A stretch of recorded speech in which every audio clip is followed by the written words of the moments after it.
Hi everybody. তো এটা হচ্ছে আমার বোনের জন্মদিনের ঠিক দুপুরবেলায় যখন ওকে সব রকমের পদ রান্না করে খেতে দেওয়া হয়েছিল। আর এখানে যে তোমরা ডেকোরেশনটা দেখতে পাচ্ছ সেটা কিন্তু আমি করেছিলাম, মানে থালাতে যেগুলো ভাত, 5 রকমের সবজি, ভাজাভুজি, তারপর আরও আদার্স যেগুলো রান্না করা হয়েছিল ওগুলো আমি ডেকোরেশন করে মানে সাজিয়েছিলাম সুন্দর করে। আর কাকা ফুল দিয়ে ডেকোরেশন করেছিল।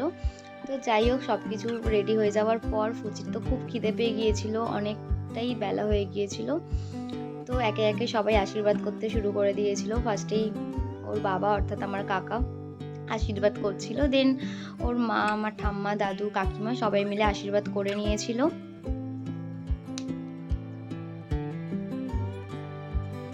এখানে ওর মা এখন ওকে আশীর্বাদ করছে। আর আমি জানি না কেন ও এত চুপচাপ কেন ছিল। অন্য সময় কিন্তু বেশ হাসে, কথা বলে, খেলা করে, বাট সেই দিনটাও কেন এরকম চুপচাপ ছিল জানি না, যেন মনে হচ্ছে কেউ ওকে বকেছে বা মেরেছে।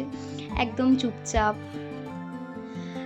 তো মানে আমি ওকে বলছিলাম বারবার যে হাস, তুই তো চুপচাপ আছিস কেন? তাও ও লজ্জা পাচ্ছিল, আসলে অনেকজন মানে অনেক লোকজন ছিল তো ওই জন্যই হয়তো লজ্জা পাচ্ছিল।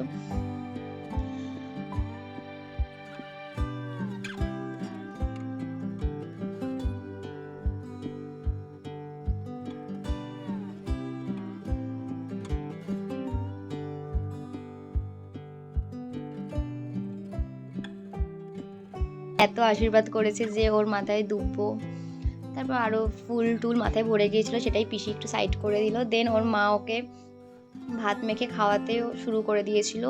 প্রচণ্ড লেট হয়ে গিয়েছিল, মানে ও যেখানে খায় 1টার সময় সেখানে টাইম ওভার হয়ে গিয়েছিলো, অতিরিক্ত টাইম ওভার হয়ে গিয়েছিলো।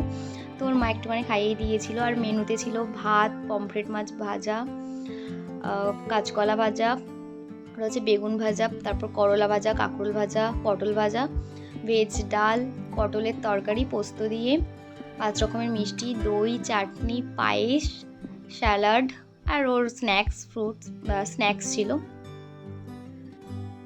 আমাদের বাড়িতে বার্থডে, মানে আমাদের বাড়ি না, আমার কাকিমাদের বাড়ি, কাকাদের বাড়ি, বাড়ির পাশেই। তাও আমাকে পড়াতে হচ্ছে, সবাই পড়তে চলে এসেছে, সবাই মজা করছে আর আমি এখন পড়াবো।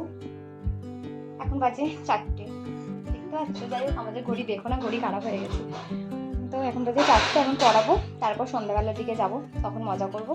এখন পড়িয়ে নিই, ভাবলাম যে বেকার ছুটি দিয়ে কোনো লাভ নেই, যার জন্য এখনই পড়িয়ে নেবো। তো চলো এখন পড়িয়ে নিই, দিন রাত্রিরে কী কী হচ্ছে না হচ্ছে সবই তোমাদের সাথে শেয়ার করবো।